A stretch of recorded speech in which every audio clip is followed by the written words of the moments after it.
Doctor Khubaib साहब, आपकी आवाज़ नहीं आ रही है। माइक ऑन कर लीजिए। अब अब आए। जी, आ गई। बहुत शुक्रिया डॉक्टर आदिल साहब, और आपकी तमाम टीम का बहुत शुक्रिया। अ, हाजरीन, इस वक्त हम जिस मौजू पर बात कर रहे हैं, ये यकीनन एक अ, वक्त की ज़रूरत है। जिस मौजू पर और जिस मौजू का इंतखाब किया है ऑल इंडिया मदरसा स्टूडेंट फोरम ने आपके लिए, उसमें ज़ाहिर है कि जो मौजू आपके सामने है कि जो हमारे फ़ारिक़ीन मदारिस हैं, उनको तिब्ब यूनानी में उनके लिए क्या मौक़े हो सकते हैं। बहुत सी बातें आ गई आपके सामने, और मैं बहुत ज़्यादा तफ़सील में न जाते हुए मैं उन बातों को कोशिश करूँगा कि दोहराऊँ नहीं, और मैं आपके सामने कुछ चीज़ें रखता हूँ, आप उसे देखें कि हम बीयूएमएस यानी बैचलर ऑफ यूनानी मेडिसिन एंड सर्जरी, जिसको उर्दू में हम कामिल तिब्बो जराहत कहते हैं, बीयूएमएस करने के बाद, जैसा कि मालूम है आपको कि जो हमारे फारिगीन मदारिस हैं उनके लिए एक चैनल है, थ्रू प्रीति वो एडमिट होते हैं बीयूएमएस में। तो वो तरीका आपको मालूम है, वो सिलेबस की बातें आ चुकी, वो सारी चीज़ें दाखिले की बातें आ चुकी, कहाँ कहाँ मदारिस में किन मदारिस के फारिगीन को लिया जाता है, कहाँ कहाँ पर सिलेक्शन हो सकता है। अब सबसे पहला सवाल ये है कि बीयूएमएस जब आपने कर लिया, 4.5 साल ये कोर्स, फिर 1 साल इंटर्नशिप का कोर्स है, और 1 साल अगर प्रीतिब ले लें तो 6.5 साल की ये मुद्दत होती है। तो 6.5 साल की मुद्दत में अब अगर आपने बीयूएमएस कर लिया, तो बीयूएमएस करने के बाद आपके लिए क्या क्या मौक़े हो सकते हैं, अ, ये चीज़ अहम है। तो इसमें जो सबसे हेलो हेलो। जी, जी, आपकी आवाज़ आ रही है। जी, जी, जी। तो इसमें जो सबसे पहले है कि बैचलर ऑफ यूनानी मेडिसिन एंड सर्जरी, ये करने के बाद आपको कौन-कौन से मौक़े हासिल हैं।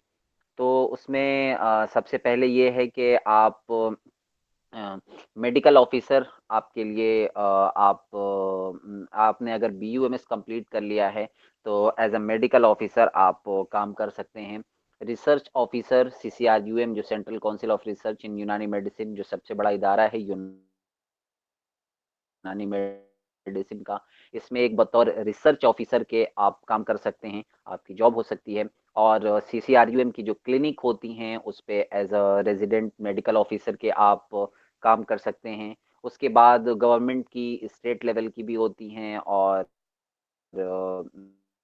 उम, भी जो कम्युनिटी हेल्थ ऑफिसर हैं, कम्युनिटी हेल्थ ऑफिसर के तौर पे आप काम कर सकते हैं। और उसके बाद जो बीयूएमएस के बाद सबसे बड़ा मौका आपके हाथ आता है, वो ये कि आप पोस्ट ग्रेजुएट पीजी, जिसकी बात बहुत सारे मुकर्रिरीन ने की, खासतौर से आजम भाई ने, कि एमडी और एमएस आप जब इंतखाब कर लेते हैं बीयूएमएस करने के बाद, मास्टर डॉक्टर ऑफ मेडिसिन जिसे कहते हैं, आप जब एमडी और एमएस की तरफ बढ़ते हैं, फिर आपके लिए मौक़े और भी खुलते चले जाते हैं। उसमें जो मौक़े हैं उसमें सबसे पहले ये है कि अगर आपने एमडी डॉक्टर ऑफ मेडिसिन की डिग्री ले ली है, या एमएस सर्जरी का हिस्सा आपने चुना है, तो इसमें सबसे पहला जो आपके पास ऑप्शन आता है कि किस मैदान में, किस फील्ड में जा सकते हैं, बीयूएमएस और पोस्ट ग्रेजुएशन, खास तौर से एमडी एमएस करने के बाद, तो लेक्चरशिप है आपके लिए। आप असिस्टेंट प्रोफेसर के तौर पे किसी भी हिंदुस्तान में तमाम जितनी भी जो यूनानी के इदारे हैं, जितने भी, उन तमाम इदारों में एज अ असिस्टेंट प्रोफेसर आप डिपार्टमेंटल वाइज आपकी जॉब लग सकती है। रिसर्च ऑफिसर के तौर पे आप फिर एक अलग इस लेवल पे सीसीआरयूएम की जो रिसर्च ऑफिसर की जो पोस्ट है एमडी के लिए खुसूसन, उसमें आप काम कर सकते हैं। मेडिकल ऑफिसर, जो मेडिकल ऑफिसर दोनों तरह की हैं, सेंट्रल भी हैं, स्टेट लेवल के भी हैं। हर स्टेट अपने community level, community health centre के लिए, या दूसरे डिपार्टमेंट की जो उनकी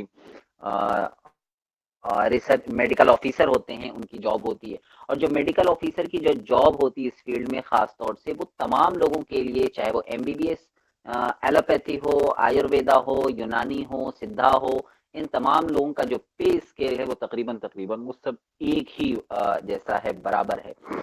ठीक है। उसके बाद आता है, अगला मैदान आता है मेडिकल ऑफिसर के बाद, सेंट्रल और स्टेट के बाद आप प्राइवेट प्रैक्टिस अपनी कर सकते हैं। बीयूएमएस करने के बाद भी कर सकते हैं और एमडीएमएस करने के बाद भी आप प्राइवेट प्रैक्टिस कर सकते हैं। और बहुत अच्छी प्रैक्टिस इस वक्त पूरे हिंदुस्तान में जो बीयूएमएस और एमएस या एमडी हमारे जो डॉक्टर्स हैं थ्रू प्रीति बहुत अच्छी प्रैक्टिस कर रहे हैं और माशाल्लाह उनका एक मकाम मर्तबा है।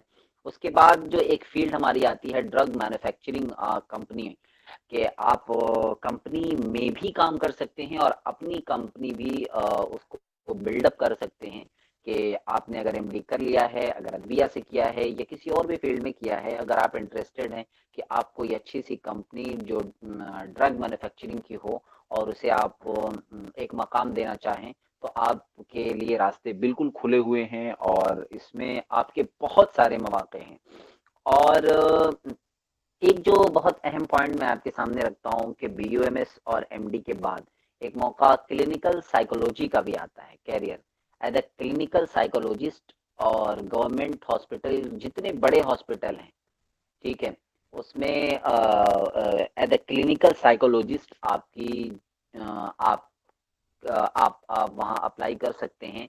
और ये तमाम गवर्नमेंट हॉस्पिटल में है, जेल के अंदर है, इंस्टीट्यूशन में है। क्लिनिक एज अ साइकोलॉजिस्ट आप क्लिनिक जो आप एज अ साइकोलॉजिस्ट क्लिनिक भी आप कर सकते हैं, एज अ काउंसलर भी कर सकते हैं। फिर इसी में एक पोस्ट ग्रेजुएट डिप्लोमा है क्लिनिकल साइकोलॉजी के लिए, इसमें एमएससी भी हम कर सकते हैं। और एमए इन क्लिनिकल साइकोलॉजी भी है, जामिया मिलिया इस्लामिया में है और निम्हांस बेंगलोर में है। अगला एक फील्ड है कि बीयूएमएस के बाद आप dietetics and nutrition practice as a registered dietitian के तौर पे, एक बहुत बड़ा फील्ड है कि इस वक्त लोग जो है अपने डाइट को लेकर परेशान हैं और हर शख्स चाहता है कि वो खास तौर से शुगर से या बीपी से बचने के लिए या मोटापे का शिकार हो न हो, और खास तौर से फीमेल में कि वो एक डाइटिशियन के अंडर में वो रहकर अपने रहना चाहता है और वो उससे मशवरा। तो एज अ डाइटिशियन एक बीयूएमएस के बाद डिप्लोमा भी होता है और उसके बाद एमएससी भी है, एमएससी डाइटिशियन है, जिसमें न्यूट्रिशन और डाइटिशियन ये प्रैक्टिस प्रैक्टिस भी अपनी कर सकते हैं और एज ए लेक्चरर भी आप काम कर सकते हैं। ये हर हॉस्पिटल में तकरीबन तकरीबन एक डाइटिशियन की ज़रूरत पड़ती ही पड़ती है। तो ये एक फील्ड है बीयूएमएस के बाद है कि डिप्लोमा इन डाइटिशियन हम कर सकते हैं और इस फील्ड में जा सकते हैं। क्लिनिकल प्रैक्टिस भी इस फील्ड में आप कर सकते हैं, जनरल प्रैक्टिस के साथ साथ कर सकते हैं। और अगर आपने डाइटिशियन का कोर्स आपने अगर कर रखा है डाइटिक्स एंड न्यूट्रिशन का, तो आप ऑनलाइन कंसल्टेशन भी इसमें कर सकते हैं as a dietetics and emerging field. ये बहुत खूबसूरत फील्ड है और ये बहुत मतलब लाइफ लॉन्ग बहुत दूर तक जाने वाली ये चीज़ है। उसके बाद एक फील्ड है आपके लिए कि मतलब अगर और हायर एजुकेशन की तरफ अगर आप बढ़ना चाहते हैं, आगे जाना चाहते हैं, तो एमएससी एंड पीएचडी है मेडिकल साइंस में। एमएससी इन मेडिकल माइक्रोबायोलॉजी में आप एमएससी कर सकते हैं, बायोकेमिस्ट्री में कर सकते हैं, साइकोलॉजी में कर सकते हैं, एनाटॉमी में कर सकते हैं। अकॉर्डिंग टू द जो एनएमसी की गाइडलाइन है कहाँ कहाँ आप जा सकते हैं, वो सारे रास्ते आपके लिए खुले हुए हैं। और प्री क्लिनिकल और पैरा क्लिनिकल का जो पैरामीटर होता है उसमें आप एनएमसी की गाइडलाइन के मुताबिक एमएससी के लिए जा सकते हैं, माइक्रोबायोलॉजी, बायोकेमिस्ट्री, साइकोलॉजी। और इसके बाद जो है एक एमएससी मेडिकल माइक्रोबायोलॉजी बायोकेमिस्ट्री, ये कहाँ कहाँ आप जब अगर आपने एमएससी माइक्रोबायोलॉजी और बायोकेमिस्ट्री अगर आपने किया तो आप कहाँ खिदमत अपनी दे सकते हैं। उसके लिए आप माइक्रोबायोलॉजी और बायोकेमिस्ट्री से अगर आपने एमएससी कर लिया है तो हिंदुस्तान की तमाम लैब्स जो पैथोलॉजिकल लैब है इस वक्त बहुत बड़ा एक जखीरा है। और मतलब मैं समझता हूँ कि कोई भी डॉक्टर अगर एक छोटी से छोटी क्लिनिक पे बैठा डॉक्टर जो है वो विदाउट पैथोलॉजी के वो आगे नहीं बढ़ता बगैर इन्वेस्टिगेशन के। तो हिंदुस्तान के तमाम लैब्स, उसमें आपसे ये नहीं पूछा जाएगा कि आप किस चैनल से आए हैं, आपने कहाँ से किया है, हाई स्कूल कहाँ से किया है, बल्कि वो आप तमाम जगहों पर आप लैब में एज अ पैथोलॉजिस्ट काम कर सकते हैं। तो ये एक बहुत ही नई फील्ड है, हम सबको जो भी आगे बढ़ना चाहें उसको जाना चाहिए। और ड्रग मैन्युफैक्चरिंग, मैंने आपको बताया कि ड्रग मैन्युफैक्चरिंग में आप एज अ होलसेलर काम कर सकते हैं। आप अपने बिजनेस को बिल्डअप करना चाहते हैं तो एज अ होलसेलर आप काम कर सकते हैं। और इसके बाद एक फील्ड आती है मास्टर इन पब्लिक हेल्थ। ठीक है, इसमें हिंदुस्तान में भी और हिंदुस्तान के बाहर भी जितने भी बड़े जो डेवलपिंग कंट्रीज हैं उनमें मास्टर इन पब्लिक हेल्थ की बहुत रिक्वायरमेंट होती हैं। आप वहाँ जॉब कर सकते हैं। और ये कहाँ कहाँ हम कर सकते हैं? लखनऊ यूनिवर्सिटी से कर सकते हैं, सिंघानिया यूनिवर्सिटी से कर सकते हैं, Indian institute of public health Delhi से कर सकते हैं। इन 3 जगहों पे इन तमाम BUMS के तलबा के लिए रास्ते खुले हुए हैं। और पब्लिक हेल्थ मैनेजर आप बन सकते हैं। उसमें बहुत से हॉस्पिटल्स में MBA इन हॉस्पिटल मैनेजमेंट में आप कर सकते हैं। और बाकी CMO की जॉब आपके लिए है, DMS की है, deputy medical superintendent, medical superintendent. तो ये सारे रास्ते इन तमाम BUMS के बाद खुले हुए, ये वो रास्ते हैं जिन पर मतलब आप आगे बढ़ते चले जाएंगे। तो जो एक रास्ता, सबसे पहला ये सवाल आता है कि BUMS करके आप क्या करेंगे। तो ये जो चीजें मैंने आपको एक लंबी फहरिस्त बताई है कि आप BUMS करके सिर्फ ऐसा नहीं है कि हकीम के हकीम बने रह जाएंगे, बल्कि आप दूसरे थ्रू चैनल, जैसे 3-4 चीजें मैंने आपको जो बताई हैं उसमें आप जो दूसरे हमारे जो नीट के जरिए लड़के आते हैं आप उनके मैदान में भी उनसे भी मुकाबला कर सकते हैं। जैसे डायटिक्स एंड न्यूट्रिशन वाला हमारा पोर्शन है। MSc PhD इन मेडिकल साइंस में अगर आप करते हैं माइक्रोबायोलॉजी तो एज अ पैथोलॉजिस्ट आप काम कर सकते हैं। तो ये एज फील्ड जो है आपके लिए मैदान बहुत वसी है। और जितने लोग भी कोशिश करना चाहें, जिनके पास वक्त हो, वो ज़रूर करें। लेकिन इनके लिए सबसे पहली जो शर्त आती है वो शर्त ये है कि हम जो बेसिक्स हैं वो क्लियर होने चाहिए। अगर आपका प्रीति में एडमिशन होता है तो जो 5 सब्जेक्ट हैं, फिजिक्स, केमिस्ट्री, बायोलॉजी और इंग्लिश, इसे इतने अच्छे तरीके से आप पढ़ें, इतने अच्छे तरीके से पढ़ें कि आगे आपके लिए रास्ते खुलते चले जाएंगे। और एक शायद बहुत से मुकर्रिरीन ने बताया हो कि उसमें आप सिविल सर्विसेज के लिए आप एलिजिबल हैं सिर्फ BUMS करने के बाद। अगर आप उस फील्ड में जाना चाहते हैं, उसमें ऑप्शनल मजमून मेडिसिन लेकर आप काम करना चाहते हैं तो आपके लिए वो भी रास्ते खुले हुए हैं।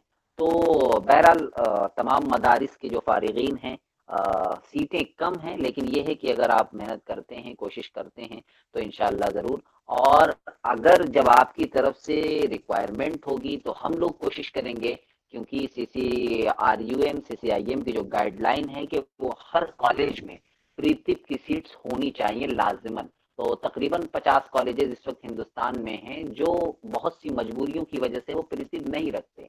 अगर आपकी तरफ से ये रिक्वायरमेंट आती है और एक तादाद ऐसी आती है, बढ़ती है तादाद, तो हम इस पर कोशिश करेंगे, हम जितने भी कॉलेजेस चलाने वाले लोग हैं और CCRUM को इसमें शामिल करके हम बात करेंगे और बात करके सीटें हर जगह लाने की कोशिश करेंगे। अभी पहले 2-3 जगहों पे होता था, हमदर्द और जाम अलीगढ़ मुस्लिम यूनिवर्सिटी, अब पटना में भी है, रैबर यूनानी कॉलेज में भी है और दीगर जगहों पे भी है। तो हम लोग कोशिश करेंगे कि ज्यादा से ज्यादा जगहों पर प्रीति आ सके।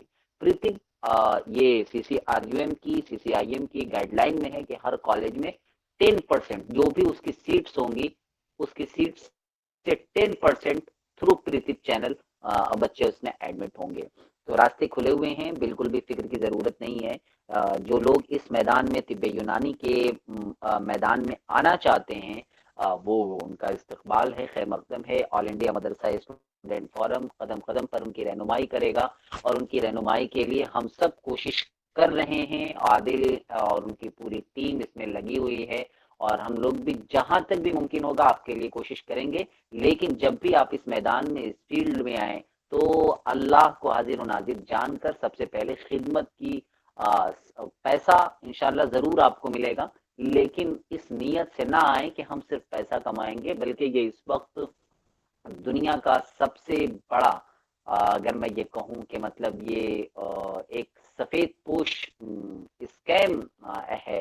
जितने भी हमारे मेडिकल के ये जितना नोबल और जितना शरीफ पेशा था, इसमें तकरीबन हर आदमी जो है डॉक्टर से शाकी है, डॉक्टर से शिकायत करता है कि डॉक्टर उसके साथ गलत करता है। मतलब हर एतबार से, हर लेवल पर आप देख रहे होंगे सोसाइटी में, समाज में। तो कम अज कम उस खला को आप पुर करने की नीयत से आए कि किसी को हम शिकायत का मौका नहीं देंगे, और जितना भी मुमकिन होगा वो एक खिदमत के जज्बे से हम इस फील्ड में आएंगे। पैसा देने वाली बात अल्लाह ताला की है, इंशाल्लाह अल्लाह ताला पैसा देगा, लेकिन ये है कि कम अज कम खिदमत के जज्बे से आए, क्योंकि ये भी एक ऐसा इल्म है, दो इल्म जिसके बारे में बताया कि उसमें एक इल्मुल अबदान भी है। तो इस नीयत से आप आए और आगे बढ़ें। हम सब आपकी मदद के लिए जहाँ जहाँ पर जिस कदर भी रहनुमाई की ज़रूरत पड़ेगी, हम सभी लोग हैं। शायद वक्त ज़्यादा हो रहा है और जो भी बातें हैं वो फिर किसी मौके पर इंशाल्लाह की जाएंगी। बहुत बहुत शुक्रिया आप सभी हजरात का। ऑल इंडिया मदरसा स्टूडेंट फोरम, जहाँ जहाँ आप पहुँचा सकते हैं इसको अपने लेवल से, उसे पहुँचाइए, मदारिस के तलबा को जोड़िए। हम मेन स्ट्रीम जो एजुकेशन की मेन स्ट्रीम है और पूरी दुनिया में, ताकि मदरसे का कोई भी फारिग बच्चा ये ना कह सके कि हम फला फील्ड में नहीं जा सकते। आपने सुना और देखा होगा कि आप एज अ पैथोलॉजिस्ट, मदरसे का फारिग एज अ पैथोलॉजिस्ट काम कर सकता है, और वो भी हिंदुस्तान की तमाम बड़ी लैब्स में काम कर सकता है। तो थ्रू एक चैनल है, लेकिन ये है कि आप, शर्त ये है कि हम उसमें अपनी मेहनत और अपने जज्बे से आगे आए। बहुत बहुत शुक्रिया, बहुत शुक्रिया, जज़ाकल्लाह खैर।